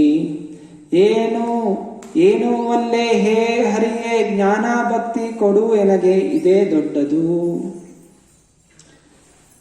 ಇದೇನ್ ಪ್ರಾರ್ಥನೆ ಇದೆ, ಯಾರು ನನಗೆ ಬೈತಾರೆ ಅವ್ರಿಗೆ ಒಳ್ಳೇದಾಗಲಿ, ಯಾರು ನನಗೆ ಬಂದು ಓದಿತಾರೆ ಅವ್ರಿಗೆ ಚಿನ್ನದ ಗದ್ದೆ ಬೆಳೆಯಲಿ ಅಂತ. ನನಗೇನ್ ಬೇಕಾಗಿರೋದು, ನನಗೆ ಬೇಕಾಗಿರೋದು ಜ್ಞಾನ ಹಾಗೂ ಭಕ್ತಿ. ಇದು ಭಕ್ತರ ಲಕ್ಷಣ. ಒಮ್ಮೆ ಶ್ರೀಲ ಪ್ರಭುಪಾದರೊಬ್ಬರು ಶಿಷ್ಯಂದ್ರು, ಮಹಾಬುದ್ಧಿ ಪ್ರಭು ಅಂತ ಅವ್ರು ಹೇಳ್ತಾ ಇದ್ದಾರೆ. ಸೊ ಮುಂಚೆ ಅವರು ಹಿಪ್ಪಿ ತರ ಇದ್ರು, ಉದ್ದ ಕೂದಲು ಬಿಟ್ಕೊಂಡು ಡ್ರಗ್ಸ್ ಎಲ್ಲ ಮಾಡಿಕೊಂಡು. ಆದ್ರೆ ಅವ್ರಿಗೆ ಒಂದು ಇಚ್ಛೆ ಇತ್ತು, ನಾನು ಯಾರಾದ್ರೂ ಗುರುಗಳಾಗಿ ಸ್ವೀಕಾರ ಮಾಡಬೇಕು. ಯಾರು ನಾನು ಗುರುಗಳಾಗಿ ಸ್ವೀಕಾರ ಮಾಡ್ತೀನಿ, ಯಾರು ನನಗೆ ಈ ಜಗತ್ತಿನ ನಿಜವಾದ ತೊಂದರೆ ಏನಿದೆ ಅದ್ರ ಬಗ್ಗೆ ಹೇಳ್ತಾರೆ, ಈ ತೊಂದರೆಯಿಂದ ಹೆಂಗ್ ಪಾರಾಗಬೇಕು ಅದಕ್ಕೆ ಒಂದು ಉಪಾಯ ಕೊಡ್ತಾರೆ, ಹಾಗೂ ಯಾರು ಭವಿಷ್ಯವನ್ನು ನುಡಿತಾರೆ ಅಂತಹ ಸದ್ಗುರುವಿಗೆ ನಾನು ಶರಣಾಗ್ತೀನಿ ಅಂತ ಅವ್ರ ಮನಸ್ಸಲ್ಲಿ ಚಿಂತನೆ ಇರುತ್ತೆ. ಈಗ ಹುಡುಕ್ತಾ ಇರ್ತಾರೆ ಗುರುಗಳು. ಒಂದ್ ದಿವಸ ಹೀಗೆ ಯಾರೋ ಭಕ್ತಾದಿಗಳು ಸಿಗ್ತಾರೆ. ಭಕ್ತಾದಿಗಳವರನ್ನ ಪ್ರಭುಪಾದ ಹತ್ರ ಕರ್ಕೊಂಡು ಹೋಗ್ಬಿಡ್ತಾರೆ. ಪ್ರಭುಪಾದ ಪ್ರವಚನ ಇರುತ್ತೆ. ಪ್ರಭುಪಾದರು ಪ್ರವಚನಗಳು ಕೂತಿರ್ತಾರೆ, ಮುಂದೆಲ್ಲ ಸನ್ಯಾಸಿಗಳು ಕೂತಿರ್ತಾರೆ, ಅವ್ರ ಹಿಂದೆ ಮಹಾಬುದ್ಧಿ ಪ್ರಭು ಕೂತಿರ್ತಾರೆ. ಏನ್ ಹೇಳ್ತಾರೆ ಕೇಳಿಸ್ಕೊಳ್ಳೋಣ ಅಂತ. ಸೊ ಪ್ರವಚನ ಕೊಡ್ತಾ ಹೋಗ್ತಾ ಪ್ರಭುಪಾದರು ಜೋರಾಗಿ ಕೇಳ್ತಾರೆ, ಈ ಜಗತ್ತಿನ ತೊಂದರೆ ಏನಿದೆ ಗೊತ್ತಾ ನಿಮಗೆ ಅಂತ. ಪ್ರಭುಪಾದರು ತುಂಬಾ ಗಂಭೀರತೆಯಿಂದ ಕೇಳ್ತಾರೆ. ಸೊ ಕೇಳಿದ ತಕ್ಷಣ ಅಲ್ಲಿ ಮುಂದಿರೋ ಸನ್ಯಾಸಿಗಳ ಸ್ವಲ್ಪ ಹೆದರ್ಕೊಂಡ್ಬಿಟ್ಟು ಆ ಕಡೆಗೆ ಹಿಂದೆ ಸರ್ಕೊಂಡ್ಬಿಡ್ತಾರೆ, ಸೈಡಿಗೆ ಹಿಂದೆ ಸರ್ಕೊಂಡ ತಕ್ಷಣ ಸೀದಾ ಮಹಾಮುದ್ದಿ ಪ್ರಭುನೇ ಅಲ್ಲಿ ಹಿಂದೆ ಕೂತಿರ್ತಾರೆ. ಅವರಿಗೆ ಪ್ರಭುಪಾದರಿಗೆ ಎದುರಲ್ಲೇ ಮಾತಾಡ್ತಾ ಇತ್ತು. ಹೇಳು, ಇವತ್ತಿನ ಜಗತ್ತಿನ ತೊಂದರೆ ಏನು ಅಂತ. ಅದೇ ಅವರ ಮನಸ್ಸಲ್ಲಿ ಅದೇ ಇದ್ದಿತ್ತು. ಸೊ ಅದನ್ನ ಅವ್ರಿಗೆ ಪ್ರಶ್ನೆ ಕೇಳಿದ್ರು, ಇವತ್ತಿನ ಜಗತ್ತಿನ ತೊಂದರೆ ಏನು ಅಂತ ಹೇಳಿದ್ರೆ, ಇವತ್ತಿನ ದಿವಸ ಎಲ್ಲಾ ಜನ ಜಿಪುಣರು, ಮೈಸರ್, ಜನರ ಹತ್ರ ಎಲ್ಲ ಐಶ್ವರ್ಯ ಇದೆ. ಅರೆ ಐಶ್ವರ್ಯವನ್ನು ಕೇವಲ ತಮ್ಮ ಇಂದ್ರಿಯ ಭೋಗಕ್ಕೋಸ್ಕರ ಉಪಯೋಗಿಸ್ಕೊತಾ ಇದ್ದಾರೆ. ಇದು ಇವತ್ತಿನ ತೊಂದರೆ. ಅದಕ್ಕೆ ಪರಿಹಾರ ಏನು? ಅದಕ್ಕೆ ಪರಿಹಾರ ನಾವು ಭಗವಂತನ ಭಕ್ತಿ ಮಾಡಬೇಕು. ಹರೇ ಕೃಷ್ಣ ಕೃಷ್ಣ ಕೃಷ್ಣ ಹರೇ ಹರೇ, ಹರೇ ರಾಮ ರಾಮ ರಾಮ ಹರೇ ಹರೇ. ಈಗ ಉಪಾಯ ಕೊಡ್ತಾರೆ. ಮತ್ತೆ ಪ್ರಭುಪಾದರು ಈ ಭಾಗವತಂ 12ನೇ ಸ್ಕಂದದಿಂದ ಹೇಳ್ತಾ ಇರ್ತಾರೆ, ಕಲಿಯುಗದ ಲಕ್ಷಣಗಳೇನು, ಕಲಿಯುಗದ ಲಕ್ಷಣಗಳು ಏನು ಅಂತ ಹೇಳಿದ್ರೆ, ಜನರು ಉದ್ದ ಕೂದಲು ಬಿಟ್ಕೋತಾರೆ. ಯಾರ್ದು ಉದ್ದ ಕೂದಲಿದೆ ಅವರೇ ಸುಂದರ ಪುರುಷ, ಬುದ್ಧಿವಂತ ಪುರುಷ ಅಂತ ಕಲಿಯುಗದಲ್ಲಿ ಜನ ಕೊಂಡಾಡ್ತಾರೆ. ಸೊ ಹೀಗೆ ಹೇಳ್ತಾ ಇರ್ತಾರೆ. ಮಹಾಬುದ್ಧಿ ಪ್ರಭುದು ಉದ್ದ ಕೂದಲಿತ್ತು. ಅವರು ಹೌದಲ್ಲ, ನಾನು ಇದ್ರ ಬಗ್ಗೆನೇ ಚಿಂತನೆ ಮಾಡಿ ನಾನೇ ತುಂಬಾ ಸುಂದರ ಅಂತ ನಾನು ಅನ್ಕೋತಾ ಇದ್ದೀನಿ ಅಂತ ಅವ್ರಿಗೆ ಅವರೇನೆಲ್ಲ ಮನಸ್ಸಲ್ಲಿ ಪ್ರಶ್ನೆಗಳಿತ್ತು. ಆ ಒಂದು ಕ್ಲಾಸಲ್ಲಿ ಪ್ರವಚನದಲ್ಲಿ ಅವರ 3 ಪ್ರಶ್ನೆಗಳಿಗೆ ಉತ್ತರನೂ ಸಿಗುತ್ತೆ. ಅವ್ರು ಸೀದಾ ಮನೆಗೆ ಹೋಗ್ತಾರೆ. ಮನೆಗೆ ಹೋಗಿ ಚಿಂತನೆ ಮಾಡ್ತಾರೆ. ಮರುದಿವಸ ಬಂದು $5,000 ಚೆಕ್ ಕೊಡ್ತಾರೆ. ಆ ಸಮಯದಲ್ಲಿ $5,000 ಅಂದ್ರೆ ಇವತ್ತಿನ ದಿವಸ ಅರೌಂಡ್ ಎಷ್ಟಾಗತ್ತೆ? $5,000 4 ಲಕ್ಷ. ಆ ಸಮಯದಲ್ಲಿ ಅಷ್ಟು ಹಣ ಅವರು ಡೊನೇಟ್ ಮಾಡ್ತಾರೆ. ಹೋಗಿ ಅವ್ರ ಶಿಷ್ಯಂದ್ರ ಕೊಡ್ತಾರೆ, ತಗೊಳ್ಳಿ ಚೆಕ್ ಕೊಡಿ ಅಂತ. ಶಿಷ್ಯ ಹೇಳ್ತಾನೆ, ನೀವೇ ಹೋಗಿ ಕೊಡಿ, ಪ್ರಭುಪಾದರಿಗೆ ಕರ್ಕೊಂಡು ಹೋಗ್ತೀನಿ. ಇಲ್ಲ ನಾನು ಹೋಗೋದಿಲ್ಲ, ಅವ್ರು ತುಂಬಾ ಸ್ಟ್ರಾಂಗ್ ಇದ್ದಾರೆ, ನಾನು ಅವ್ರ ಜೊತೆ ಮುಂದೆ ನಿಂತ್ಕೊಳಕ್ ಆಗಲ್ಲ ಅಂತ. ನೀವೇ ಹೋಗಿ ಕೊಟ್ಟು ಬನ್ನಿ, ಏನ್ ಹೇಳ್ತಾರೆ ಅಂತ. ಮತ್ತೆ ಶಿಷ್ಯ ಹೋಗಿ ಅವ್ರು ಕೊಟ್ಟು ಪ್ರಭುಪಾದರಿಗೆ, ಪ್ರಭುಪಾದ ನಿನ್ನೆ ಒಬ್ರು ನಿಮ್ಮ ಪ್ರವಚನ ಅಲ್ಲಿ ಕೂತಿದ್ರು, ಅವ್ರಿಗೆ ಚೆಕ್ ಕೊಟ್ರು ಅಂತ. ಮತ್ತೆ ಶಿಷ್ಯ ವಾಪಸ್ ಬರ್ತಾನೆ. ಮತ್ತೆ ಕೇಳ್ತಾರೆ ಮಹಾಮತಿ ಪ್ರಭು, ಏನ್ ಪ್ರಭುಪಾದ ಏನ್ ಹೇಳಿದ್ರು ಅಂತ. ಪ್ರಭುಪಾದ ಹೇಳಿದ್ರು, ಆ ವ್ಯಕ್ತಿ ಪ್ರವಚನ ಸರಿಯಾಗಿ ಅರ್ಥ ಮಾಡ್ಕೊಂಡಿದ್ದಾನೆ ಅಂತ. ವ್ಯಕ್ತಿಗೆ ಗೊತ್ತಾಯ್ತು. ನಂತರ ಮಹಾಬುದ್ಧಿ ಪ್ರಭು ಸ್ವಲ್ಪ ದಿವಸಗಳ ನಂತರ ಅವರು ಇಸ್ಕಾನ್ ಅಲ್ಲಿ ಅವರು ಸೇರ್ಕೋತಾರೆ. ಹೀಗೆ ಜೀವನದಲ್ಲಿ ಅನೇಕ ಸನ್ನಿವೇಶಗಳು ಬರುತ್ತೆ. ಎಲ್ಲವೂ ನಾವು ಅಂದ್ಕೊಂಡಂಗೆ ಆಗ್ಬೇಕು ಅಂತಿಲ್ಲ. ನಾವು ಯಾವಾಗ್ಲೂ ಭಾವನೆ, ಭಗವಂತ ನಿನ್ನಿಚ್ಛೆ ಏನು, ಯಥಾ ತಥಾ ವೇದಾತು ಲಂಪಟೋ ಮತ್ ಪ್ರಾಣನಾಥಸ್ತು ಸಯೇವ ನಾಪರಹ. ಭಗವಂತನಿಗೆ ಅರ್ಪಣೆ ಮಾಡಬೇಕು. ಇನ್ನೊಂದ್ ಕಡೆ ಒಬ್ಬರು ಭಕ್ತಾದಿಗಳು ಹೇಳ್ತಾ ಇದ್ರು, ಆಫ್ರಿಕಾದಲ್ಲಿ ಅಲ್ಲಿ ಸ್ವಲ್ಪ ಒಂದು ರೀತಿಯ ಟ್ರೈಬಲ್ಸ್ ಇರ್ತಾರೆ. ಟ್ರೈಬಲ್ಸ್ ಅಂದ್ರೆ ಕಾಡು ಮನುಷ್ಯರು ಇದ್ದ ಹಾಗೆ. ಬಟ್ ಆ ಕಾಡು ಮನುಷ್ಯರಲ್ಲೂ ಕೆಲವು ಶಕ್ತಿಶಾಲಿ ಆದಂತಹ ಕಾಡು ಮನುಷ್ಯರು ಇರ್ತಾರೆ. ಅದರಲ್ಲಿ ಒಬ್ಬ ವ್ಯಕ್ತಿ, ಆಫ್ರಿಕಾದಲ್ಲಿ ಜಾಸ್ತಿ ಅಂತದೇ ಇದೆ, ಒಬ್ಬ ವ್ಯಕ್ತಿ ಅವನು ಆ ಒಂದು ಗುಂಪಿನ ರಾಜ. ಅವನು ಗಂಡು ಮಕ್ಕಳಾಗ್ಬೇಕು ಅಂತ ಅವನು ಎಷ್ಟೋ ಮದುವೆಗಳಾಗ್ತಾನಂತೆ. ಅವನು ಎಷ್ಟು ಮದುವೆ ಆದ್ರೇನು ಅವನು ಕೇವಲ ಹೆಣ್ಣು ಮಕ್ಕಳೇ ಹುಟ್ಟುತ್ತಾ ಇರ್ತಾರೆ. 63 ಹೆಣ್ಮಕ್ಳು ಹುಟ್ಟಿಸ್ತಾನಂತೆ ಅವನು. ಅನಂತರ 64ನೇದು ಗಂಡು ಮಗು ಆಗತ್ತೆ. ತುಂಬಾ ಖುಷಿಯಿಂದ ಆ ಗಂಡು ಮಗುನ ಬೆಳೆಸ್ತಾ ಇರ್ತಾನೆ. ಸ್ವಲ್ಪ ವರ್ಷಗಳ ಅವನು ಯಾವಾಗ ಯೌವನಾವಸ್ಥೆಗೆ ಬರ್ತಾನೆ, ಅವನಿಗೆ ಇಸ್ಕಾನ್ ಭಕ್ತಾದಿಗಳು ಭೇಟಿ ಆಗ್ತಾರೆ. ಮತ್ತೆ ಆ 64ನೇ ಗಂಡು ಮಗು ಅವನು ಬ್ರಹ್ಮಚಾರಿಯಾಗಿ ಇಸ್ಕಾನ್ ಸೇರ್ಕೊಂಡ್ಬಿಡ್ತಾನೆ. ಸೊ ಇದು ಅವರು ಹಂಚ್ಕೊಂಡಿದ್ದಾರೆ, ಹೇಗೆ ನಮ್ಮಪ್ಪ ಹಿಂಗೆ ಬೆಳೆಸಿದ್ರು, ನಾನು ಇಲ್ಲಿ ಬಂದು ಸೇರ್ಕೊಂಡು ಅಂತ. ಹಿಂಗೆ ಹೇಗೆ ವ್ಯಕ್ತಿಗಳು ತಮ್ಮ ತಮ್ಮ ಅದೇ ಒಂದು ಇಚ್ಛೆಗಳಿಂದ ಏನೇನೋ ಪ್ಲಾನ್ ಮಾಡ್ತಾ ಇರ್ತಾರೆ, ಆದ್ರೆ ಭಗವಂತನ ವಿಚಾರ ಎನ್ನುವುದು ನಾವು ಯಾವಾಗಲೂ ಸ್ವೀಕಾರ ಮಾಡಬೇಕು.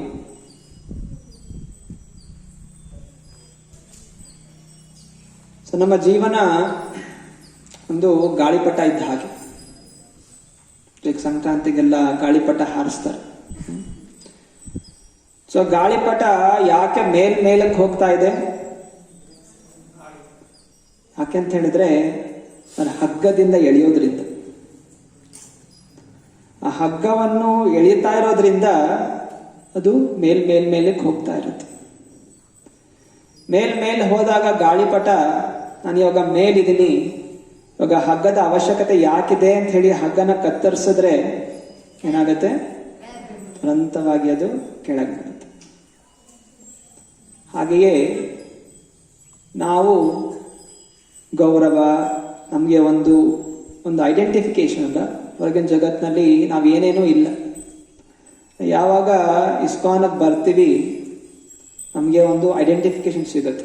ನಾವು ಯಾರು, ನಾವು ಯಾಕೆ ಇಲ್ಲಿದ್ದೀವಿ ಅಂತ ಬೇಳ್ತಾ ನಮಗೆ ಗೌರವ, ನಮಗೆ ಒಂದು ಸ್ಥಾನ, ಒಂದು ಮಾನ, ಇದೆಲ್ಲ ನಮಗೆ ಭಗವಂತ ಹಾಗೂ ಗುರುಗಳ ಕೃಪೆಯಿಂದ ಸಿಗುತ್ತೆ.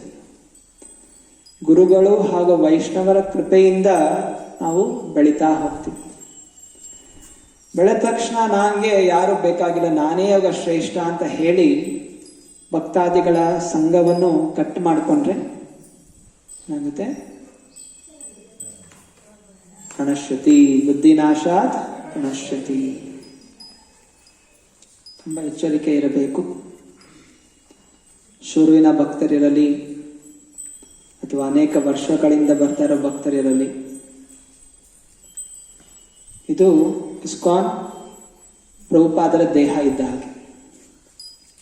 ಪ್ರಭುಪಾದರ ದೇಹ ಜೊತೆಗೆ ಏನೆಲ್ಲ ಇದೆ, ಮಂದಿರದ ಭಕ್ತಾದಿಗಳು, ಇದೆಲ್ಲರೂ ನಾವು ಜೊತೆಗೂಡಿ ಇರಬೇಕು. ಇದನ್ನು ತಿರಸ್ಕಾರ ಮಾಡಿ ನಾನೇ ಸ್ವತಃ ಸ್ವತಂತ್ರವಾಗಿ ಇರ್ತೀನಿ ಅಂತ ಹೇಳಿದ್ರೆ ಅದು ಸಾಧ್ಯ ಆಗೋದಿಲ್ಲ. ಗೃಹಸ್ಥರಿದ್ದೀರ, ಬ್ರಹ್ಮಚಾರಿಗಳಿದ್ದಾರೆ. ಸೊ ಅವರವರಿಗೆ ತಕ್ಕಂತಹ ಗೌರವ ಇಬ್ರು ಕೊಡಬೇಕು. ಬ್ರಹ್ಮಚಾರಿಗಳು ಗೃಹಸ್ಥರು ಗೌರವ ಕೊಡಬೇಕು, ಗೃಹಸ್ಥರು ಬ್ರಹ್ಮಚಾರಿಗಳು ಕೊಡಬೇಕು. ಶ್ರೀಲ ಪ್ರಭುಪಾದರು ಗೃಹಸ್ಥರಾಗಿರ್ಬೇಕಾದ್ರೆ ಅವ್ರು ಆವಾಗಲೇ ಭಕ್ತಿ ವೇದಾಂತ ಅನ್ನೋ ಪದವಿ ಅವ್ರಿಗೆ ಸಿಕ್ಕಿತ್ತು, ಮಹಾನ್ ಪಂಡಿತರಾಗಿತ್ತು. ಆದ್ರೂ ಇಲ್ಲಾದ್ರೂ ಪ್ರವಚನಗಳಿಗೆ ಹೋದಾಗ ಅವರು ಅಲ್ಲಿ ಹೊಸದಾಗಿ ಆಗಿರುವಂತ ಬ್ರಹ್ಮಚಾರಿನ ಅವರ ಆಸನ ಮೇಲೆ ಕೂರಿಸ್ತಾ ಇದ್ರು. ಅವ್ರನ್ನ ಕೂರಿಸಿ ಅವ್ರ ಕೆಳಗೆ ಕೂತ್ಕೊಂಡು ಪ್ರವಚನಗಳು ಕೊಡ್ತಾ ಇದ್ರು. ಬ್ರಹ್ಮಚಾರಿ ನಂಗೇನು ಗೊತ್ತಿಲ್ಲ, ನಾನು ಸೇರ್ಕೊಂಡಿದ್ದೀನಿ, ಪರವಾಗಿಲ್ಲ, ನೀನ್ ಮೇಲೆ ಕೂತ್ಕೊ, ನಾನು ಗೃಹಸ್ಥ, ನಾನು ಕೆಳಗಿರ್ತೀನಿ, ನಾನು ಇಲ್ಲಿಂದ ಪ್ರವಚನ ಕೊಡ್ತೀನಿ ಅಂತ ಹೇಳಿ ಪ್ರವಚನ ಕೊಡ್ತಾ ಇದ್ರು. ಹೀಗೆ ಯಾರ್ಯಾರು ಯಾವ್ಯಾವ ಭಾವನೆ, ಬ್ರಹ್ಮಚಾರಿ, ಗೃಹಸ್ಥ, ವಾನಪ್ರಸ್ಥ, ಸನ್ಯಾಸಿ, ಅವರವರಿಗೆ ಸರಿಯಾದಂತಹ ಗೌರವ ನಾವು ಕೊಡುವಂತಹ ಭಾವನೆ ಇರಬೇಕು. ಅಂದ್ರೆ ನಾವ್ಯಾವತ್ತು ಗೌರವದ ಅಪೇಕ್ಷೆ ಅನ್ನೋದು ಮಾಡಬಾರದು. ಹೀಗೆ ನಾವು ಭಕ್ತಿಯಲ್ಲಿ ಮುಂದುವರೆದ್ರೆ ಶೀಘ್ರವಾಗಿ ನಮಗೆ ಭಗವಂತನ ಪ್ರಾಪ್ತಿ ಅನ್ನೋದು ಆಗುತ್ತೆ. ಭಕ್ತರ ಸಂಘ ಎರಡು ರೀತಿನೂ ಫಲ ಕೊಡಬಹುದು. ನಿಂದನೆ ಮಾಡಿದ್ರೆ ಕೆಳಗೆ ಬೀಳ್ಬಹುದು, ಜೊತೆ ಕೂಡಿ ಬೆಳೆದ್ರೆ ನಾವು ಭಗವಂತನ ಪ್ರಾಪ್ತಿ ಅನ್ನೋದು ಮಾಡಬಹುದು. ಅದರಿಂದ ಭಕ್ತಾದಿಗಳ ಜೊತೆ ಹೆದರುವಂತ ಅವಶ್ಯಕತೆ ಇಲ್ಲ. ಭಕ್ತಾದಿಗಳನ್ನು ನೋಡಿ ಯಾರು ಹೆದರ್ತಾರೆ? ಯಮದೂತರು ಹೆದರ್ತಾರೆ. ಯಮರಾಜ ಅಜಾಮಿಲನ ಲೀಲೆಯ ನಂತರ ಯಮದೂತರಿಗೆ ಹೇಳ್ತಾನೆ, ಇನ್ ಮುಂದೆ ಯಾರು ಭಗವಂತನ ಭಕ್ತಿ ಯಾರಿರ್ತಾರೆ ಅವ್ರ ತನೇನು ಹೋಗ್ಬಾರದು ಅಂತ ಹೇಳಿರ್ತಾರೆ. ಭಗವಂತನ ಭಕ್ತರನ್ನು ಯಮದೂತರು ಹೆದರ್ತಾರೆ. ಸೊ ನಾವು ಯಮದೂತರ ತರ ಆಗ್ಬಾರ್ದು. ಯಮದೂತರು ಹೇಗೆ, ಈ ವ್ಯಕ್ತಿ ಹಿಂಗ್ ಶಿಕ್ಷೆ ಮಾಡಿದ್ದಾನೆ, ಇದು ಮಾಡಿದ್ದಾನೆ, ಈ ತಪ್ಪು ಮಾಡಿದ್ದಾನೆ, ಹಿಂಗೆ ಶಿಕ್ಷೆ ಕೊಡ್ಲೇಬೇಕು ಅಂತ. ಭಕ್ತರ ಲಕ್ಷಣ ಹೆಂಗೆ ಇದನ್ನ ಸರಿಪಡಿಸ್ಬೇಕು, ಹೆಂಗೆ ವಾಪಸ್ ಸೇರಿಸ್ಕೊಂಡು ಜೊತೆಗೂಡಿ ಮುಂದುವರಿಬೇಕು. ಇದು ಭಾವನೆ ಇರಬೇಕು. ಜೊತೆ ಕೂಡಬೇಕು, ಸರಿಪಡಿಸ್ಕೋಬೇಕು, ಭಗವಂತನ ಭಕ್ತಿಯಲ್ಲಿ ಮುಂದುವರಿಬೇಕು. ಹೀಗೆ ಭಕ್ತಾದಿಗಳ ಸಂಘದಲ್ಲಿ ನಾವು ಭಗವಂತನ ಚರಣಕಮಲಗಳ ಪ್ರಾಪ್ತಿಯನ್ನು ಮಾಡಬಹುದು. ಅದೇ ನಾವು ಅಪರಾಧಗಳು, ಪಾಪಗಳು ಹೀಗೆ ನಾವು ಮುಂದುವರಿಸ್ತಾ ಹೋದರೆ ಪುನರಪಿ ಜನನಂ ಪುನರಪಿ ಮರಣಂ. ಅದರಿಂದ ನಾವು ಅವಕಾಶ ಕಳ್ಕೋಬಾರದು. ಒಳ್ಳೆಯ ಅವಕಾಶ, ಭಕ್ತರ ಸಂಘದಲ್ಲಿ ನಾವು ಬೆಳಿತೀವಿ. ಭಕ್ತರ ಸಂಘದಲ್ಲಿ ನಾವು ಜೊತೆಗೂಡಿ ಭಕ್ತಿಯ ಆಚರಣೆ ಅನ್ನೋದು ಮಾಡಬೇಕು. ಹರೇ ಕೃಷ್ಣ ಕೃಷ್ಣ ಕೃಷ್ಣ ಹರೇ ಹರೇ, ಹರೇ ರಾಮ ರಾಮ ರಾಮ ಹರೇ ಹರೇ. ಏನು ಪ್ರಶ್ನೆಗಳಿದೆಯಾ?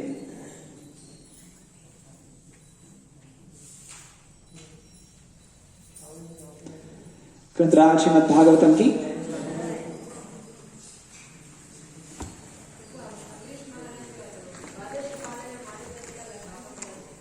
ಹೇಳಿ.